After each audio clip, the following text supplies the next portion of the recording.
Here's the show version. I'll give a much less abrasive version.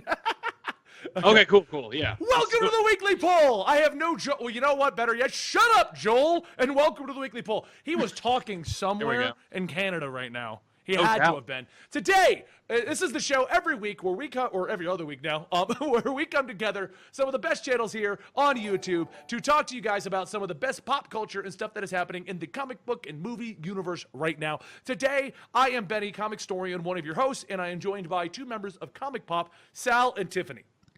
Joel is officially off today's episode.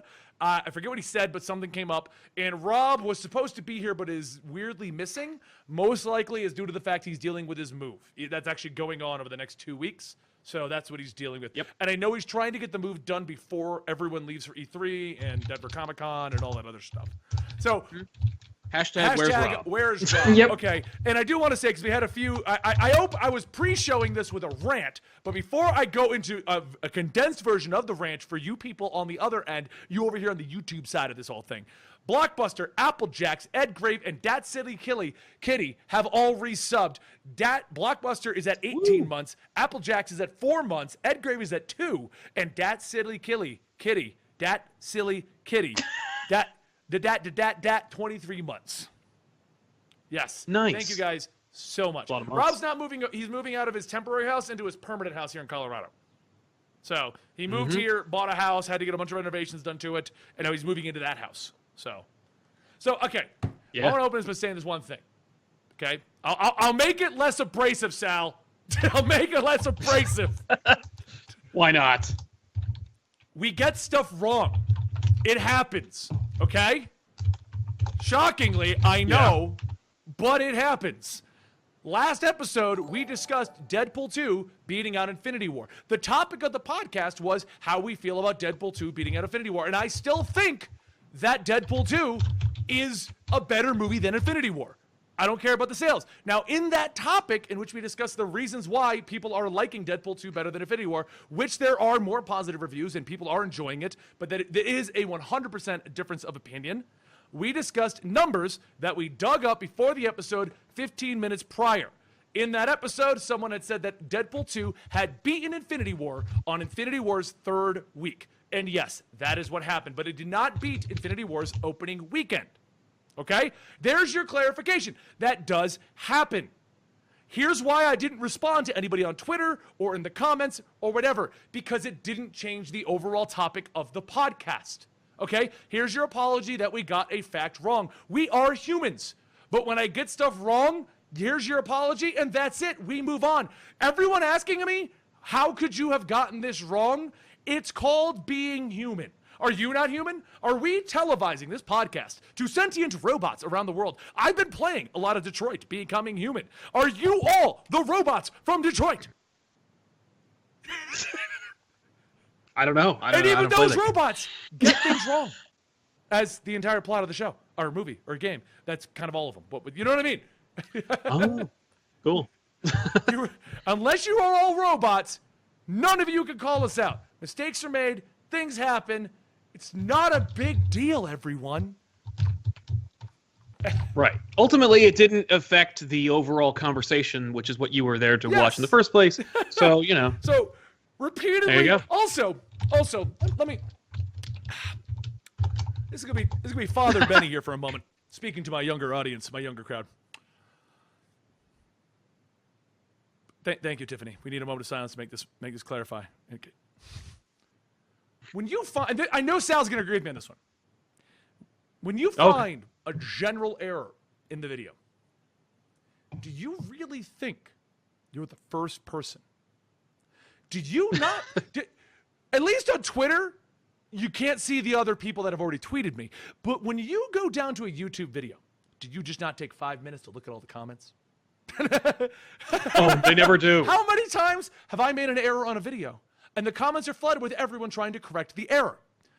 Next time that you're going to do that, instead of just looking like a jackass to your favorite YouTube star or your least favorite YouTube star, whoever you're talking to, you could just take 5 minutes and go, oh, 500 people mentioned this. Kind of pointless if I say something. Yeah, just do a Control F type a keyword from your Exactly. comment, find the most eloquent one, and then give it a thumbs up. There you go. Let's start thumbs. When you agree with a comment, let's start thumbing it up because you weren't the first one there. I'm sorry. That's how the internet works. And if you are, congratulations. Maybe you should just delete it and not worry about it. So I just throwing that out there because, like, I know Sal gets a lot of comments and he responds to them all. Tiffany, you see them all. I get a lot of comments. Typically, what I do is when I make an error in a video, anything happen, it does. Like, I'm not saying it doesn't. I could think of 3 big ones off the top of my head that I've made in the last 4 years. 1, I said Batwoman died in Injustice, and she didn't. 2, I said that Superman created a multiverse, and he didn't. And I knew that, but my editors didn't catch my mistake in the recording, and the video went up. It's a mistake, okay? And I believe the 3rd was another major death that I said had happened that didn't happen. But once I start to see the comments are nothing but calling out that mistake, I just stop reading them all for that video. Because what ends up happening is there will be 95% everyone going, Batwoman didn't die, Superman didn't make a universe, and there will be like 1 or 2 in there that are legit. And I try to read my comments, but all you're doing is making me not read that video's comments. That's it. That's literally all you're doing. I don't know if you do the same thing, Sal, but I don't go looking for the legit ones at that point.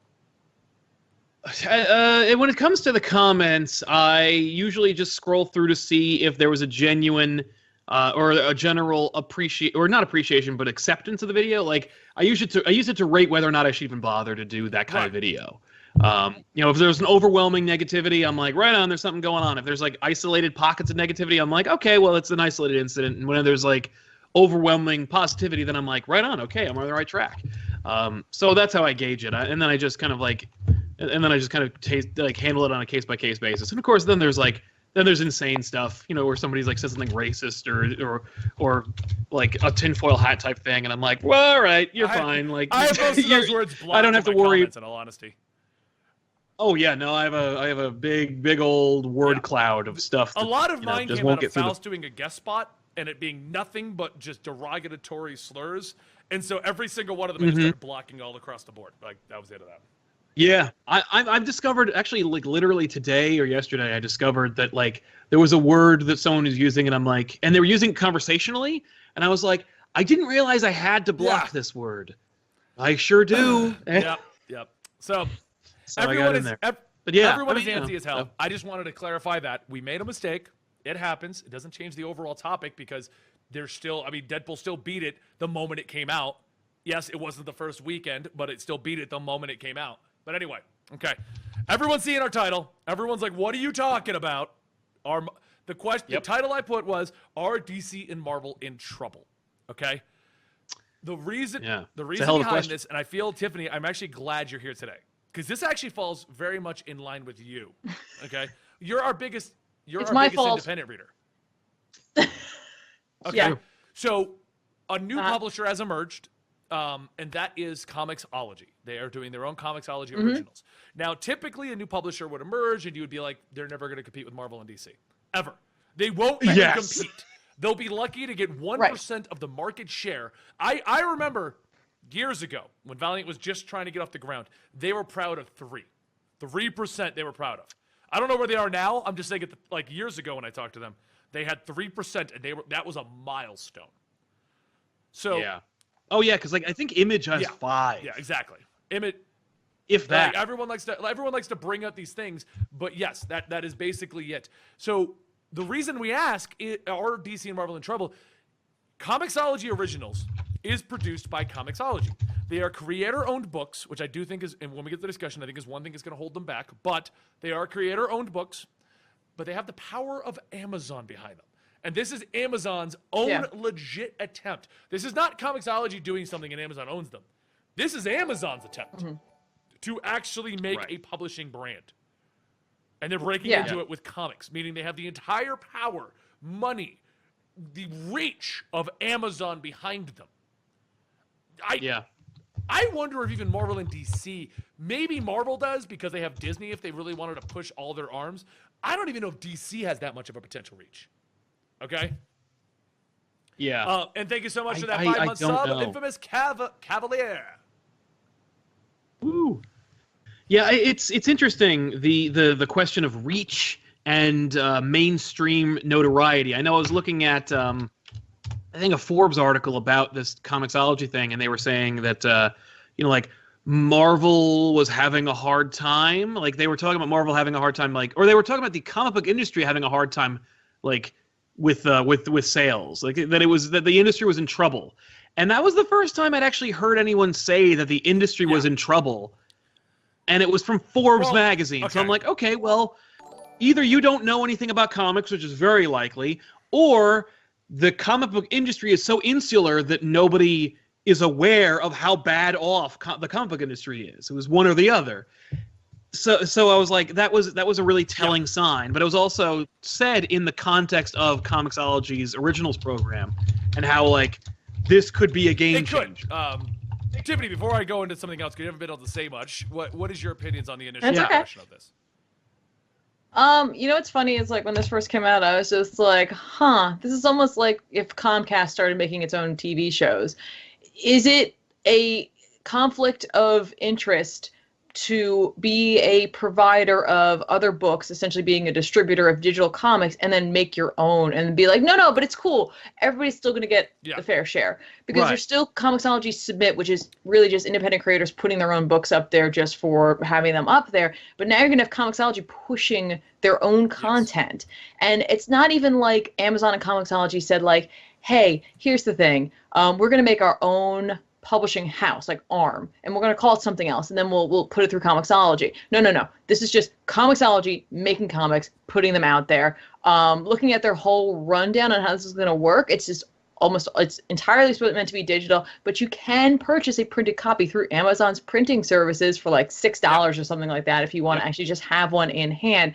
It's a really genius way to keep costs down, but still charging, ironically, and I don't even know it's ironically, just weirdly exactly what a print copy of a book is in a local comic book store. It's $3 for these books, unless it's that graphic novel, which I think is the trade's 40 pages or something, or 60. I can't remember what it was, but I think that's $6 or something like that. Mm-hmm.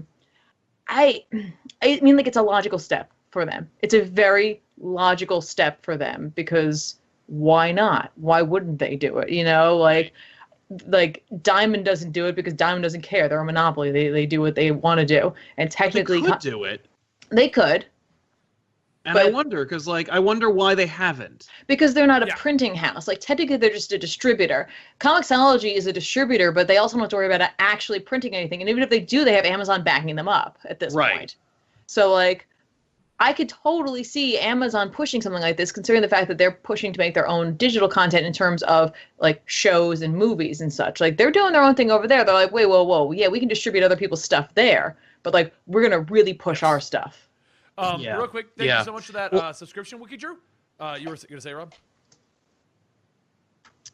No, you're Sal. First of all, I'm not Rob. Sorry, I'm looking at all the chats and everything. Yeah, no, I know. I'll never be Rob, Benny. Stop. No, you're better. Thank you. I'll take that. But and the other question is why now? And one of the reasons why I think why now is because we saw Comixology do that big push of those really heavily discounted Marvel trades, and how it really upset a lot of people, particularly comic book retailers and everything. Actually, I agree. That's what I was going to say. For people who don't, I was going to say it's just because for that exact reason, because I think this is going to lead up to you. So for those guys who don't know, let's say you guys just run to your local store and buy comics, or you just buy them in Comixology, or you just watch our videos and to get caught up in the comic book world. The comic book industry is not doing well overall. There has been a shift towards digital, but not everyone's going on board at that, because comics are always treated as a physical entity. They want physical entities, which means they're trying to ship them out to local comic book stores, but local comic book stores are going the way of the dodo at this point, okay? There's been there's been 1,000 things. Marvel damaging local comic book stores. There's been problems with all these different books that no one's buying, being stuck on the shelves. Comic book stores being shut down because they can't push their sales. My opinion, because I've seen a lot of comic book stores across the entire United States. For me, when I go to any state for a convention, I like to see their local comic book store. I've always gone to the store, see what they have, what kind of rare books I can find, that kind of a thing. I don't make a big deal out of it. It's not like I'm Comicstorian's coming to your store. No, I just go in like normal. I search their back issues and I go home. or to the hotel. But comic book stores that I've seen that are succeeding are adapting to the fact that comic books are not primarily bought in a local comic book store anymore. People are buying them digitally. People are buying them off Amazon.com and getting them mailed to them. They are buying them off eBay and getting them mailed to them. They are going to Midtown Comics and getting them mailed to them. Why go to your local store when you can read them the moment you wake up? My job is comic books. And Wednesday morning, I download all the books I need. Like that's it. Why would I go?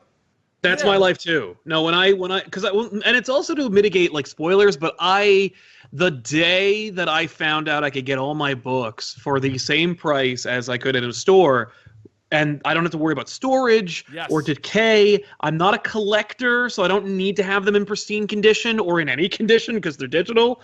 I was like, yeah, I'm going full digital. And I only get singles when I'm either at a like crazy amazing back issue sale or I need a physical copy for whatever reason. But I do love digital, and I like the fact that I can just wake up and go like, oh, right, what came out this week? And just buy instantly like 6 or 7 books immediately. Well, and I think that's part of the problem what's happening to local comic book stores and what is happening to the market in general right now. Even DC and Marvel are coming out with digital exclusive books because I think we're hitting a day and age where the only there is, I'm not going to lie, I love my physical copy. I love opening a comic, smelling it. I still pick up 6 comics that are on my pull list every week. I just don't go the day they come out. I'll read them online and then go buy the actual physical. But we're hitting a day and age with a very tech-savvy generation. And this tech-savvy generation likes to grab a Kindle and download a book. This tech-savvy generation likes to grab Comixology and download a digital book. And this, I think, is becoming a problem for the industry because, like you said a minute ago, Comixology likes to do sales. If you're not aware of what Comixology does, I'll look at it right now. Let's see what they got right now. Let's see what the sales are. They've always got a sale going on. Right now, at this moment, you can go to Comixology. Spider-Man Blue, $4 for the entire trade. Daredevil Yellow, $4 for the whole trade. Hulk Gray, $4 for the whole trade. Okay? Let's go a little bit crazier. You can get the entire American Gods set, apparently, for $4 a trade. You can get All-Star Superman, a $20 graphic novel, $6. Batman Hush, $17 normal, $6. Like, this is not good. And if you compare that, if you compare that to the physical copies, like, I think Marvel trades, like, if you got a recently published copy of Spider-Man Blue, it would probably run you $25. If you go on Amazon.com, the owner of Comixology, and buy Spider-Man Blue and copy, like in physical trade, it's $15. Or if you just want to read the damn thing and always refer back to it and enjoy their guided view system, it's $4. Right. That is a game that should be a game changer. Right. I mean, I think at the end of the day, like, people are going to read what they want to read. For some people, they just don't like digital. They don't like the experience of it. Like, they prefer the, like, you know, the actual, like, feeling, the tangibleness of having a book in front of them. Now, the display possibility, like putting them on their shelf and showing off their exactly. See an example of it all over. Now, on the other hand, like, the pro to having this incredible digital library at such a affordable price gives a student or someone not with financial means the ability to experience comics, especially when you're younger and you haven't read some of these older books like Hush, like Spider-Man Blue, but you keep hearing about how great they are, how you got to read these. Maybe you can't afford that $15 trade on Amazon, and maybe your local comic book store has a sale, but it's not enough. If Comixology has it, don't feel bad, honestly, about going to read it, because it's an experience, and you have every right to experience that story. Find another way to support your local comic book store if you really feel passionately about them. That's why I said, if your local ones that I've seen succeeding are the ones that are doing things like they'll go out and sidebar real quick. Apparently, you guys are desynced again. I don't know why. I thought we fixed that. Yeah, that's okay. This will happen. I'm just saying, like, I thought we fixed it. So, hold on. I'm sorry. This might be. I'm gonna shut down everything. Normally, I don't have an issue. It only happens with you guys. I don't know why. It used to happen with Joel and me, but it was just Joel. I'm shutting down everything that could be bogging it down. But okay. Anyway, I lost my train of thought because of that. Thanks, Mopey. He was just giving me the heads up that you guys are delayed again. Yeah. I don't know. Yeah, go. I'm sorry.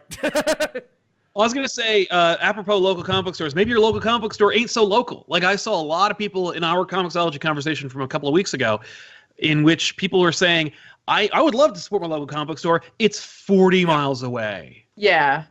No, well, you know what it is for me? Mine's 8 miles away, but this area has boomed so much, it takes me 30 minutes to get there. Yeah, like, I don't want to do that. Or what if it snows and I don't want to drive in the rain, or my comic book store is closed for some reason, or any number of reasons that prevent someone from being able to go to a hobby shop or a novelty shop. Now, what I find out I do a lot when I get to a local comic book store is going through their back issues, especially when they have dollar bins. Yeah. Oh my God. We went to a free comic book day sale at a comic book store in New Hope, Pennsylvania. First of all, I love that comic book store. But plug their name. It's Phantasm Comics. Yes. They were they a quarter? They were a quarter. They were a quarter. And I got I want to say 25 original issues of Sandman. The Neil Gaiman for 25 cents each. I was like, because they were just out there because he didn't care. And that's part of his industry. That's what he needs to support what he does is he goes and he buys lots of comics and then he sells them for $1 or 25 cents, whatever it is. And he's still making profit off of it because he worked it out. So that's how I support them, because some of these I do want to collect. Some of them I do want in floppies. And I'm like, that's an incredible deal. And I don't want to, just buy a floppy of that on digital. I want a copy of it. So that's the fun part of comic books searching now.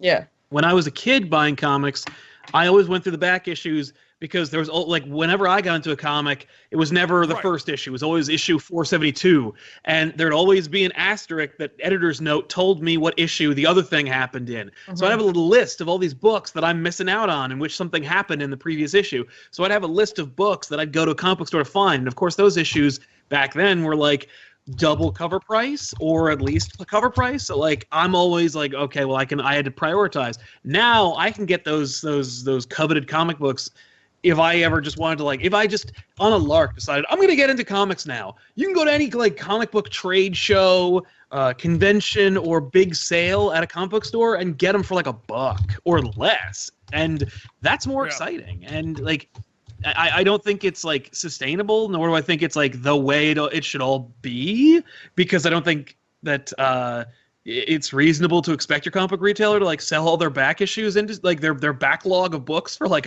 or $1. But it's fun to take advantage of those sales, and it's fun to build up your hobby from that. The Comixology, that's the competition for Comixology. That's the only competition with that price. It's just back issues bins that deteriorate over time. Well, I think the problem is, and I hate this because I mean, when I was a kid, I used to love to go to the comic book store and look through their issues. But I feel like physical comics are going the way of the collector, as opposed to this is how most people read. I feel like the shift is finally happening to digital over physical comics, and it is becoming a collector's game as opposed to, this is the only way to read your comic book. I hate it because I do like the physical. But I see why it's happening. For the same reason I have 30,000 comic books in the other room right now. We are giving them away because I am just out of room for comics. Wow. That's where you end up with comic books. Yeah. No, it's true.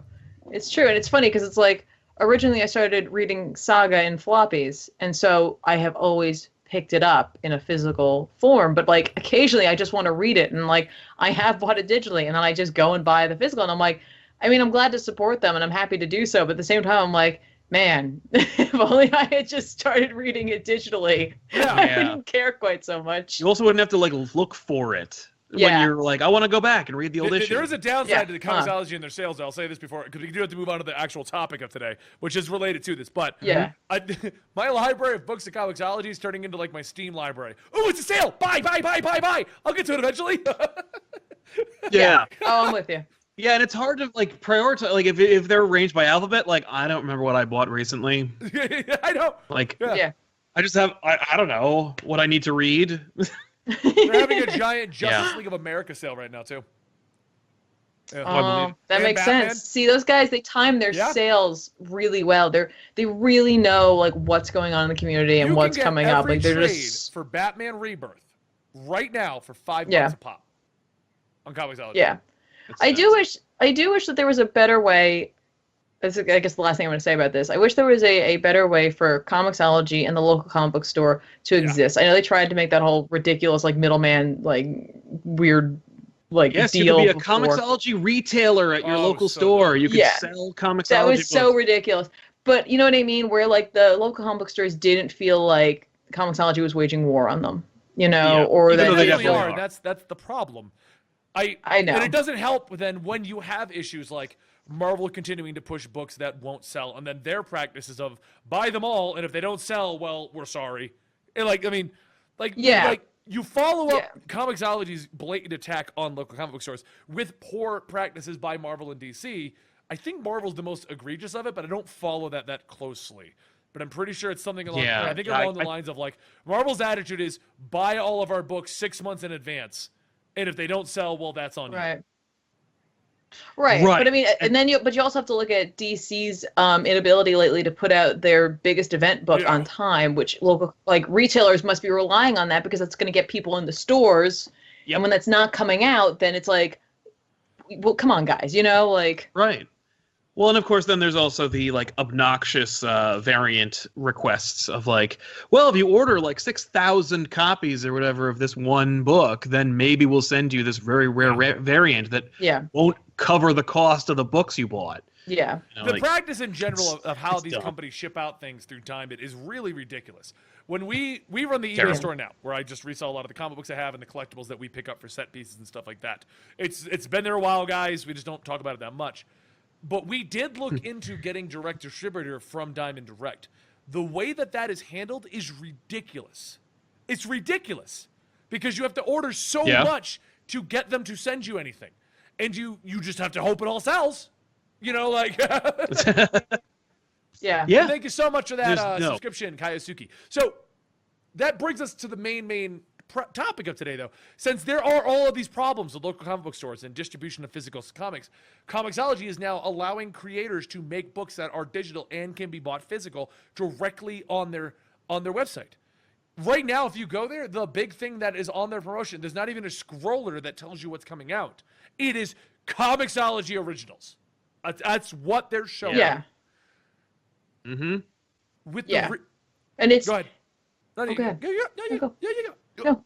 I was going to say, so it comes down to, with the reach that Amazon has, this could finally be the game changer that is going to push digital beyond where Marvel and DC want them to be. Yeah. What I thought was interesting is right now they're releasing these 4 titles, and 2 of them are by the one author who writes Elephant Man. I need to ask One of that them to you. is. Do you know what Elephant Man is? Because they're toting this like it's the second coming of Christ. Is that Elephant Man or Elephant Man? I don't know. They were Whatever. saying how he wrote this and it's this incredible book, and I'm like, I've never even heard of it. I've heard of it. I've never read it, but I do hear it is incredibly Okay. well received. Richard Starkings, and it is Elephant Men. Sorry, leave me alone. I just want to know because we have the Image trade of Elephant Men, Yeah, that's and it. it's from Image. It but is. in this, it's not. It's from I think they bought it. Comixology. That seems to be a Yeah. practice going on now. Just like all of Bendis' stuff is no longer under Marvel, they're all under DC's imprint. Right. Right. And I think since it is his and he owns it, he can do whatever he wants with it. You know what I mean? If he wants to take it away from Image, he can take it away from Image. Who cares? You know what I mean? Yeah, no, of course. And so right now, Richard Starkings is like their big Creator. name. Like that's it. Like that's their big name there. Yeah. I'm sorry, this phone keeps ringing and it's really annoying. Anyway, but it's funny because then they released the list of what's coming down the pipeline, and I was like, this was gutsy. I mean, not that Elephant Men isn't a draw for a lot of people, because a lot of people really do love this book, and I'm sure they're very excited to see where this is going. But when I looked, I saw Tim Seeley is among the creators that will be Yes. putting a book out. And Tyler Crook, who's the artist on Harrow County. And I'm just like, man, I really hope it's Tim Seeley and Tyler Crook working on a horror book, because my understanding is they are going to cover the 4 main genres, like horror, fantasy, mystery, and something else, or action. So it's almost like they're just giving it a shot, but they're not like putting only big names out there. They are putting names who have worked on things. Like one of the books is done by Elsa. I'm gonna butcher her name. Is that Super Freaks? Yeah, she did the Unstoppable Wasp Okay. for Marvel. So she's working on it as well. Not, I'd say, super well known. Not Oh, like she I'd did say Bitch someone like Planet. Tim That's pretty Seeley is. Yeah. Yeah. Did Bitch Planet too. Oh yeah, sorry. No. Don't you read Bitch Planet? all I heard was the first word. I was like, We're what? getting an echo. Did somebody pull out their headphones? Ah, jeez. It's I assume it's Sal. I didn't have headphones. Oh, well, that's Yeah. definitely so. See how we're all wearing headphones, Sal? Yeah, but we didn't have echo like 10 I don't minutes know, ago. Skype's broken as Maybe hell. it's like so out it's louder. Skype's so broken that I'm starting to think it's Skype causing the sync issues now. I would not Yeah, be I think it is. surprised. I would not be You surprised know at what all. we should consider next week? Just complete sidebar. What? Doing this on Discord because they got the call feature now. That might, Oh, that really? might fix the Oh. syncing issue. Yeah. That'd be great. Okay. So anyway, Basically, I'm kind of interested to see how well this initiative does, and like, I don't think they're going to give us any numbers at any No. point in time on how well the sales do. But I mean, I looked at some of the titles. I'm gonna check them out at some point, but there was nothing that like really pulled me out of the gate. that was Where I my was just biggest like, thing. So Dan and wow. I were watching the big announcement on Twitch when it happened because it's our job. We Yeah. got to see, oh, is this something huge we got to follow and stuff like that. Nothing in there looked interesting. We read all of Super Freaks. It was okay. Dan liked it. I wasn't a huge fan of it. Yeah. It's definitely aimed to like your Disney XD kind of crowd. Like the Unstoppable Wasp fans. Yeah. Like Right. if you're like in that lower age bracket, that's kind of what it's geared for. And I think it's a good book Yeah. for that. But I didn't like Unstoppable Wasp because Yeah. I felt like it was geared for kids, and I'm not reading that, you know. And that's kind of like Right. what Super Freaks is.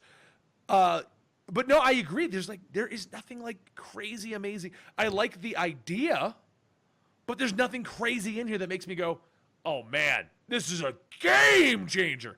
So that leaves us all questioning: Yeah. No. Is it a game changer? Right. It Now could again, be. I think for them there's less risk because if like Marvel, DC, even Image were to do something like this, the cost that has to go into it for not only paying the creative team, but also the editors, the publishers, the printer, and that's where it gets into it. Is you got to pay the printer, and then you got to get the stores to buy the book. For them, they had the cost up to a point, and then they just release it digitally, and it's done. So like they have already reduced their costs by quite a bit. So the risk for them, not Yeah. so Yeah. bad, like. No, it's yeah. I mean, like, ultimately, as a comic book aficionado, as and as I understand the industry and the audience to an extent, I feel like ultimately their avenue it must be that their approach, Comixology Originals, is not trying to attack the comic book industry. It's not trying to pull away from the comic book industry or from mainstream comic book readers. They're trying to basically almost invent a whole different comic Yes. book industry. The kind of comic book industry that's supported by people who buy graphic novels in bookstores, who look for, who download free comic book versions of Overwatch stories. People who are just like, oh, I like people who watch motion comics that are attached to the DVD features of their movies, like that, People who that go to Vin Diesel Comicstorian and vampire watch movie. videos, but I mean, I'm not oblivious. Yes, there's a lot of people that we drive to buy books, but there are a lot of people who just watch that to get their entire comic book. Yeah. True. But it's just a way to attack an industry that doesn't really exist, or it doesn't cater to their priorities. So it's like Amazon's way of being like, okay, well, look, we're not going to, it's nice. All the bread and butter is made from the DC and Marvel sales, but, they run their industry horribly, and I don't know, how it really works, but I do know how to sell books and TV shows and cartoons and other stuff. So we'll just do it that way. Yeah. And we'll do it with our own original So stuff. okay, so let's move over to So from what we understand, and you guys can correct me if I'm wrong, if you have Amazon Prime, you have access to all of the books. If you have Comixology Unlimited, you have access to all the books. If you have Twitch Prime, they'll give away some of the books occasionally. But if you have Amazon Prime, you pretty much have access to everything. Because you'll have a Twitch Prime and you'll That have seems to be the deal. Comixology Unlimited. Okay. Yeah. I think that's the deal. So then let me ask you this. But, Other I'll than the definitely ability look to that get up. access to Comixology Unlimited, how, because Tiffany, you brought this up earlier. I didn't even think of this. You brought this up. How does Comixology Originals differ from Comixology Submit?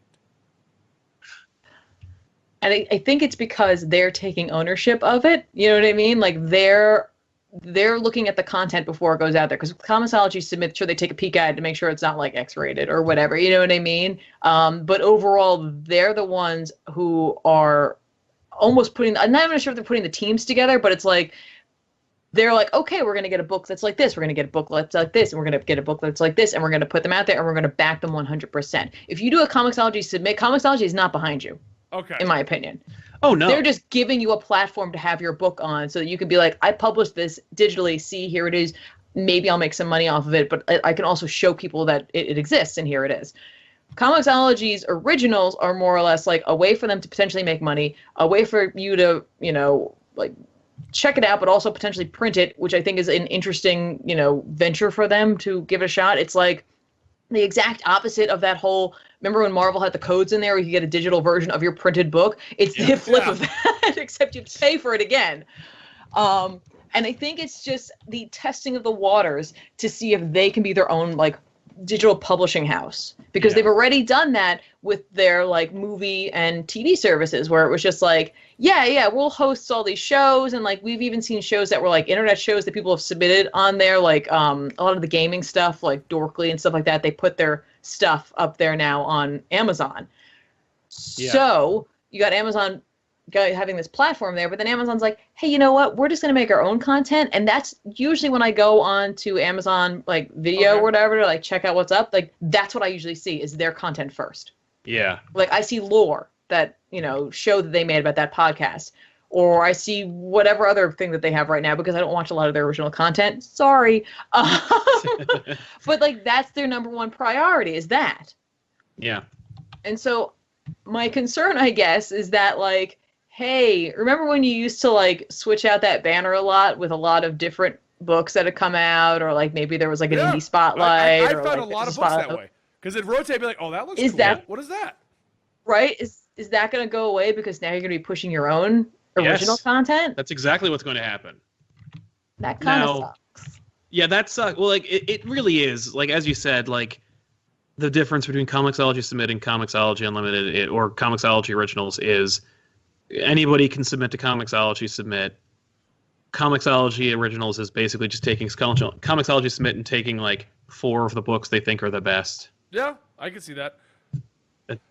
Yeah, I mean obviously, not even it looks me, like, okay, let's take an example. Aftershock Comics, when they came out the gate, they had like big names coming out with that. Okay. Yep. But like, see, I could see Comixology Originals being like on that tier. When you're there, you're that level. Yes. But other than Elephant Man, and I guess, I mean, I feel like they didn't get the A, they didn't get the B. They got like the C and mostly the E, because like one of them's like an NFL star that I don't think has ever written a book. That's right. No, and like it's funny because initially they were like I kept seeing it billed as he wrote it, and now I'm seeing it as he created it, and then this other individual wrote it. Okay. Oh, so it's like, oh my God. Okay, hang on. There was a publisher in the 90s whose name escapes me, but they bought up, like they published a bunch of, they came out with this huge push, and they bought up like names like, I want to say Leonard Nimoy, and oh yeah, I know what you're talking about. I don't remember Isaac Asimov, like a prominent Orson Scott Card, a couple other prominent science fiction authors and stuff, but like big names, and just put their names all over the book. Turns out all they did was like ask for story ideas from these people, and then farm them out to like lesser creators, and then put them out with their names on them. I think this is just one of those instances where I think Ryan Khalil, who's the NFL player, had interest in creating a comic, and so they paired him with Sean Kittleson, who's worked on DC's Mortal Kombat X, and he also, I think, helped to write Injustice 2. Yeah. So, like, he's had some experience. And that's what I've noticed. Every single person, save the NFL player, has had experience with other books on this list. I'm looking at the guy who's and so I think that's the one we were talking about, the Elephant Man, and his new book. Yeah. He looks like he was doing Marvel stuff in the 90s. And Richard Starkings. Yeah. Starkings. So there's probably, but it's all, a lot of it's X-Men stuff, which explains why I have no idea who he is, because I'm not an X-Men. Right. But it looks like he mostly, he did mostly, like he did Gambit, Generation X, Rogue. Like, it looks like he did a lot of the outlier Right. books for the X-Men. Right. I think their desire with this imprint is to not rival Marvel and DC. I think it's to rival Image. Because when you look at their creators, like Richard Starkings, like Tim Seeley, like Tyler Crook, for me, they're more known for some of their indies, and that's who they're respected by. So Tim Seeley's community is going to go out and they're going to check out this Comixology book. Richard Starking's community is going to want to read more Elephant Men, so they're going to go check out this Comixology book, and maybe the other book that he's done as well. I think they're just trying to target that for right now. And I think with Super Freaks, that's like a really interesting and kind of smart call if parents knew that you could purchase comics online. Because how many parents do you see when you go out anywhere, a restaurant or like just anywhere, where like the kid's sitting there and either they have the parent's iPhone or they have some sort of tablet device and the kid's doing something on it, right? Yeah. That's the kind of thing that like a teenager or like a younger, like, I don't want to say tween, but like tween might be into, and like the parents don't have to worry about it. It's just there. Like they just, you know, you set up the account or whatever, you get it for them. It's there. They're all digital anyway. Yeah. It's just like the issue is that like most of these people who you're trying to get don't know it exists. Yeah. Right. So, well, this... And oh, I go ahead. think...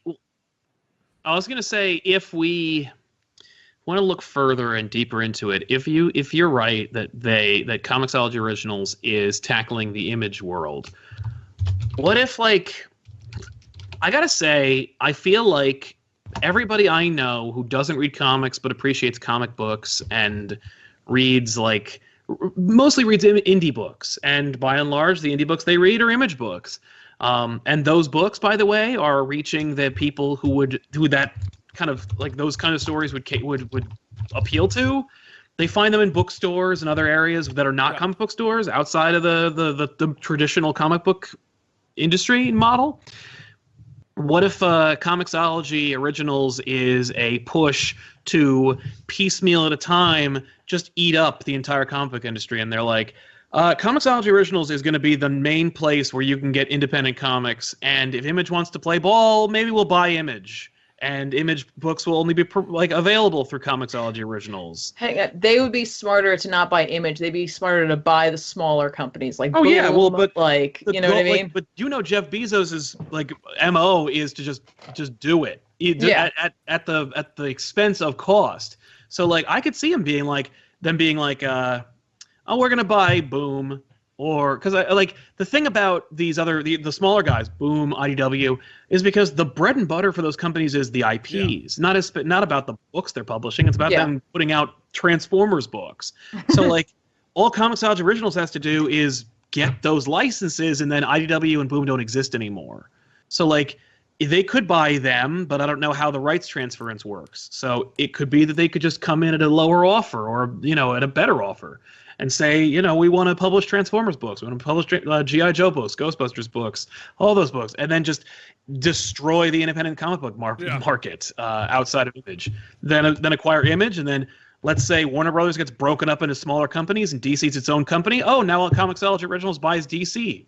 And now they put out DC books and they're all digital. Like, you know what I mean? Like it's a slippery slope that could definitely become the way that you see comics or see the comic book industry go. It's definitely like an extreme reaction, but like it feels like that's where it's heading. Let me ask you this though: do you feel, because you guys are saying that you think that they're trying to compete with Image? That's what I feel like right now. I think they're going to try and take. Do you feel Image. that? By the way, I really wanted quick, to ask you: do you think that it's a missed opportunity to not go the Valiant route, create a bunch of superheroes in your own interconnected universe, and compete with Marvel on that level? Because when Rob and I were talking, he wasn't aware that they were independent. He thought that they were making an interconnected universe, and I was like, that.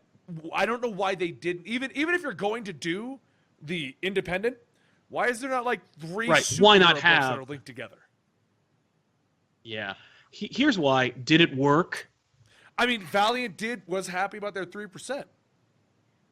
Yes, but I don't think Amazon would be happy with 3%. And I think that ultimately the Valiant model was appealing to comic book readers, but it didn't do much to get what they wanted. They still didn't win all these, like, all the awards they applied for. Like, they still didn't, like, gain market share value. Like, they had their 3%, and then it just got lower and lower and lower. Like, I like the idea of the Valiant model. I think it's a good model. They published great books. They had an interconnected universe that was easy to jump into and easy and, like, iconic or identifiable characters.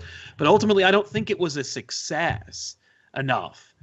Also, I honestly don't even think Comixology Originals is aware of the damn thing. Like, it would be a great model for them to follow. I don't think that those people even know that that's a model to follow. The whole creator-owned thing and going that route. It could be that maybe that's on the list by the people who are in the know, but those at the top are like, hey, we're slow and steady. We're making these things right here. And by the way, if you look at, like, sales charts, the top-selling books, graphic related, are children's books. Yeah. So, like, and they beat the market in a way. Like, if you put children's books and graphic novels and the comic book industry all together, like, all in one big pot. They released those figures not too long ago, I remember actually. looking at that and being shocked at like, these books I'd never heard of, and I'm like, oh, children's book, what the? Yeah, superheroes didn't even, like, break, like, I think, like, there was one superhero book in the top 10, and then, like, the next one was in the top 30 or 40 or 50. Right. Well, parents are just excited that kids are reading anything. Exactly. And the stigma's going away, or at the very least, like, if it's appealing to kids, it's not necessarily as, like, concerning to them for their kid to be reading a comic book, because in their minds, that's who they're for anyway. I think, honestly, Comixology went this route because it's easier.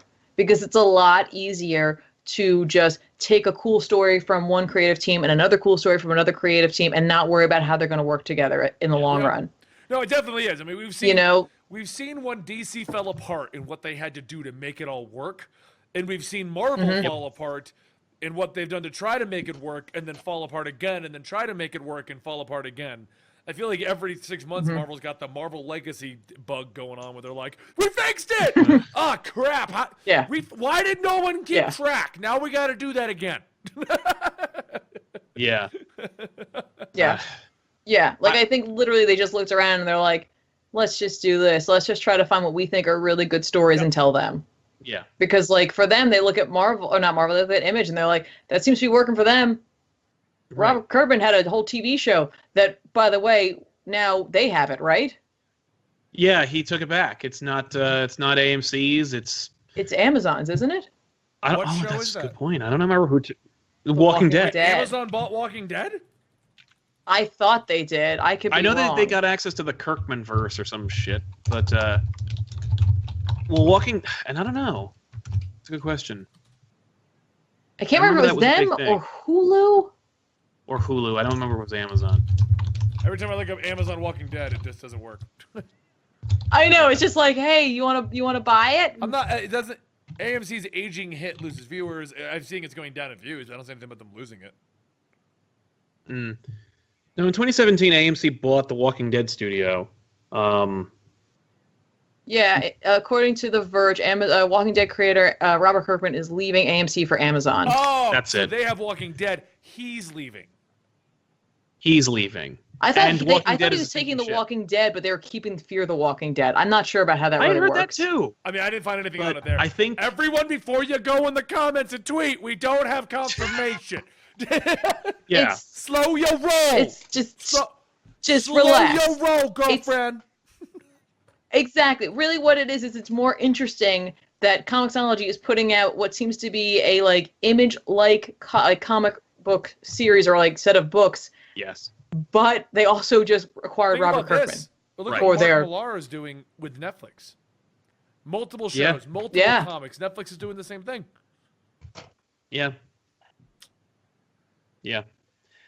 And, I mean, the fact that Disney pulled everything from Netflix, they're creating their own streaming service. They are no stranger to outsourcing their own books. Like, who knows what? Like, this could be like the new comic book industry that, like, basically media giants own their own their own publishers. I mean, at the end of the day, DC's owned by WB, and Disney owns Marvel. Yeah. So it's not like those. It's not like those are two. The House of Ideas. No, the House of Ideas is owned by the mouse. Get over it. Yeah. Yeah.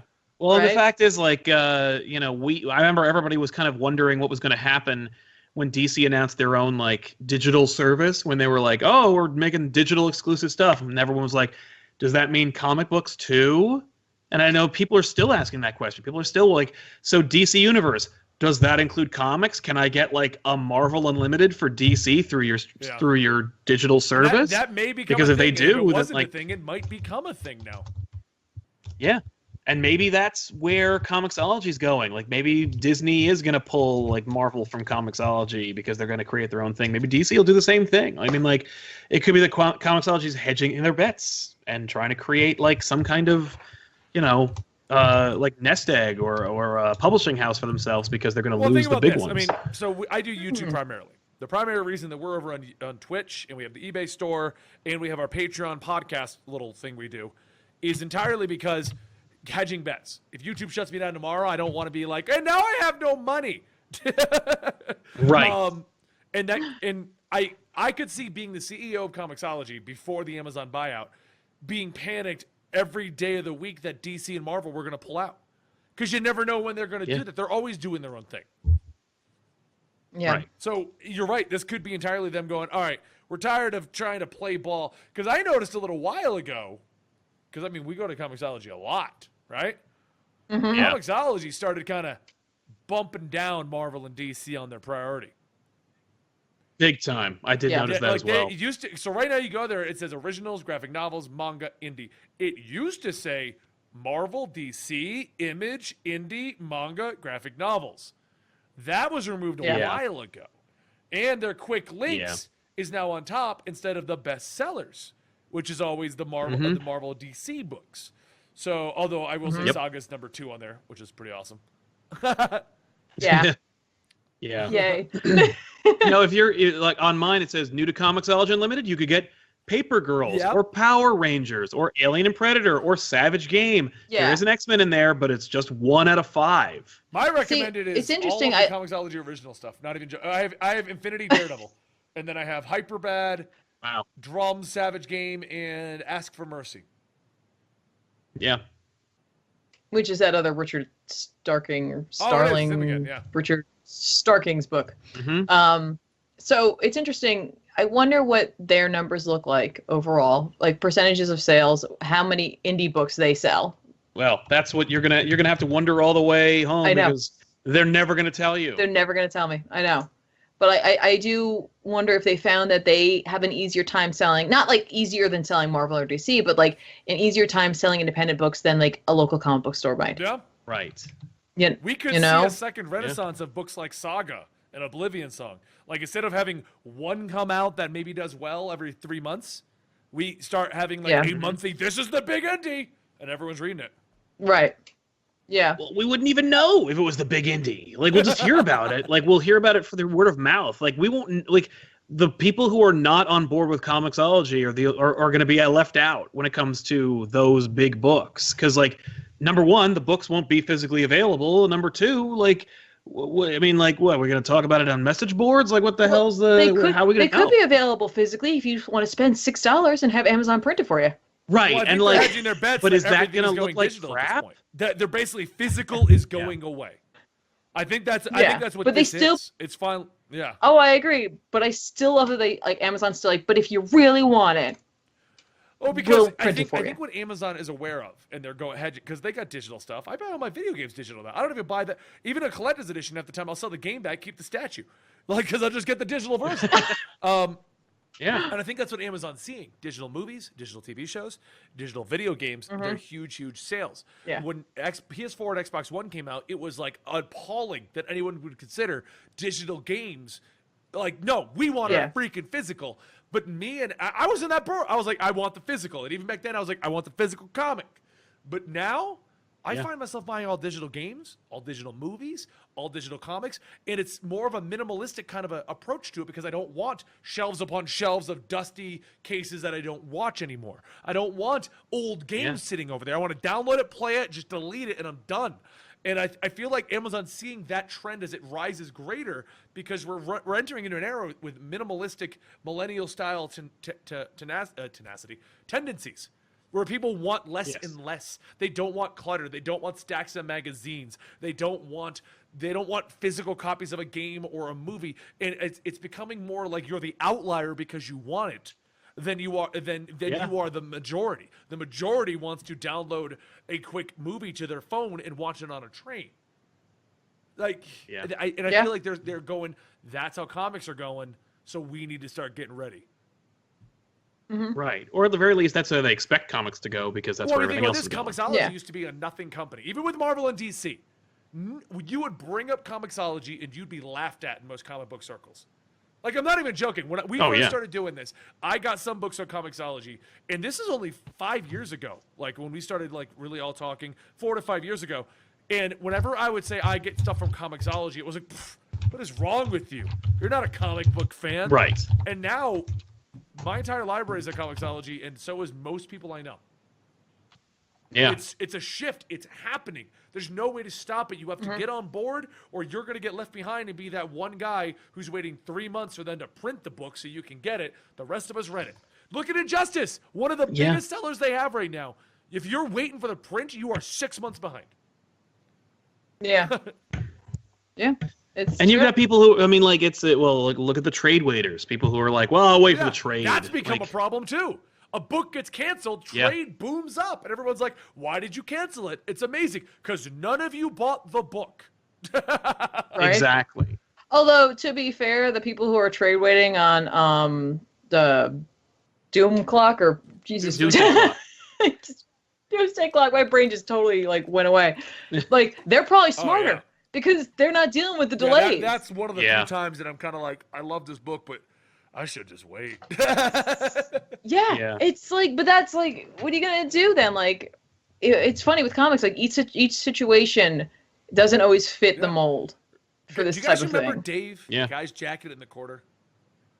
The big reason why Dave had to get off the show, and this isn't mean or anything like that, is Dave was a trade waiter. So he was always 6 months to 8 months behind, and he wasn't able to keep up. The difference now is those trades come out like issue 7 drops, here's the trade for 6 issues. When Dave was with us doing this, the trade would be 6 months to a year out. If Batman 1 through 6 just ended, by issue 7, we have trades for 1 through 6 now. The entire market has shifted. Oh, yeah. No, it really has. It really, really has. I assume that Amazon was so excited about this whole Comixology Originals endeavor because they realized they didn't have to provide Amazon Prime for anything. Yeah. They didn't have to overload their warehouses any more than they already are. They're just like, oh, wait, they could just buy it digitally? Yeah, do it. Just, who cares? Just go for it. Like, would you think that, what is it, Savage Game? Yeah. That the trade that they're putting out, the NFL one, like that's a graphic novel. It's just it's there it all is. Like you could just, because Super Freaks also came out probably 1 through 5 right away. The whole story's there. Yeah. On one. Yeah, because they kept quoting like they gave you each of these books in a way gave you a different way to consume things. So like you get the whole trade, or you could binge read things, or you could just get like an individual issue. You know what I mean? Like it really feels like they're testing the waters with these. And you're right. We have a trade. We have a 5-issue binge. We have 1 issue of a 6-issue series. And those are the 3 big ones that they're promoting. There are 3 different ways to read your comic to see what you're going to buy the most of. Right. So now I'm wondering if that's why they're holding off and they only put the 4 out this month because they're waiting to see how it's going to go. And then they're going to possibly alter their strategy I didn't going even forward. Realize that. That makes total sense. Good point. Well, that's it for me. I'm out. You just blew my mind that I didn't catch that. Yeah. Wow. This is either going to be a big game changer or nothing's going to change. But either way, we're going to see some. Okay, something's going to change. The question is it going to go in the direction of digital in Comixology Originals, or is there going to be a huge backlash and a resurgence back to physical? That's what it comes down to. Yeah. And I don't know. I mean, like, the other thing is, what will be the reaction from the bigger guys? And I got to tell you, my money is on nothing. Because they are hard-pressed to learn lessons and do things differently. Yeah. And thank you so much for that subscription from Jaybird 414. Ooh. Nice. No, I agree. Either they're going to be completely unaware of it, or they'll just watch it and see what happens. Yep. And you'll then see. And if Sorry. something positive comes of it, then they'll be too late to try to do anything with it, and it'll be like slapdash put together. Yep. Oh, well, that doesn't sound like them. They hastily do something, but like, yeah, no, yeah, that's gonna be frustrating. I think that's a good point to anyway. leave the podcast off today. I do want to say I apologize for the out of syncness. We'll try to figure it out again. We fixed it. It was gone, and it showed up halfway in the episode, which is the weird part. Yeah. Weird. No, Yeah, I know, that's- and that's why I do think it's I think it's Skype. Skype. Honestly. I mean, we tried Google Hangouts in a hurry, but I'm wondering if it's Skype or OBS. Something is not working right. I don't know what it is. Yeah. We'll try to figure it out. You know what? Maybe in 2 weeks when we come back, we'll try. Maybe it'd be best to have you host and to see if you have the same issue. Because the only other thing that I was wondering is that could be causing the delay is I'm trying to stream a whole display because that's the easiest way for me to do it. But I have 3 monitors. And I'm wondering if the 3 monitors causes a delay with that. Right. But I can't test that right now. So. Right. That's fair. That's a weird reason, but I get it. Like, you never know. Like, it's not your fault. It's more like, what the like? Well, why would that be the problem? I'm going to test it right after that. But So let's close the podcast. Don't hang up. We're going to stay alive for a couple seconds afterwards. Okay. But thank you guys for joining us today. If it's your first step finding the weekly poll, we do this every other week. We talk about some pop culture stuff. Today we had me, Benny the Comicstorian. I run a YouTube channel called Comicstorian. We also have Sal and Tiffany from Comic Pop. They run a great channel with a lot of discussion and a lot of stuff going on over there. If you want to check us out, you can find us on Twitter at the Weekly Poll. You can also join us over on any subscriptions that go through to this on today. Go to Fund Danielle. She's the individual who does the re-uploading, arranges the Twitter, and handles the scheduling for everything. So to keep the Weekly Poll alive, then we need to have some subscriptions that are directly aimed at the Weekly Poll. And you guys have done an amazing job, so don't feel like we're hurting her hard up. We are getting more than enough to pay her, but if you want to show your appreciation, we would appreciate that. Anyway, thank you guys so much. We're going to stick around a little bit because I have an idea to fix this.